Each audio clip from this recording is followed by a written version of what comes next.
بسم اللہ الرحمن الرحیم۔ محترم ناظرین السلام علیکم۔ جن گھروں میں درود شریف کا ذکر ہوتا ہے وہاں بہت کچھ خاص ہوتا ہے۔ ایسے گھر اللہ کی رحمتوں اور برکتوں سے منور ہوتے ہیں اور وہاں رہنے والی سکون محسوس کرتے ہیں۔ جن گھروں میں درود شریف کا ذکر ہوتا ہے وہاں اللہ کی رحمتیں اور برکتیں نازل ہوتی ہیں۔ ان گھروں میں مسائل کم اور سکون زیادہ ہوتا ہے۔ ایسے گھروں میں فرشتے آتے ہیں اور شیطان اس ماحول سے دور رہتے ہیں۔ جو لوگ زیادہ سے زیادہ درود شریف پڑھتے ہیں اللہ ان کی مشکلات آسان کر دیتا ہے۔ جن گھروں میں درود شریف پڑھا جاتا ہے وہاں رزق میں برکت ہوتی ہے اور کبھی تنگ دستی نہیں آتی۔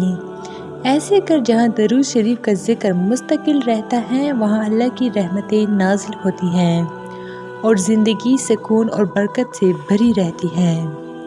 تو یہ تھی میری آج کی ویڈیو۔ امید کرتی ہوں کہ آپ لوگوں کو بہت اچھی لگی ہوگی۔ مزید اس طرح کے اسلامی ویڈیوز کے لیے میرے چینل کو لائک، شیئر اور سبسکرائب ضرور کریں۔ Stay tuned for more. Thanks for watching.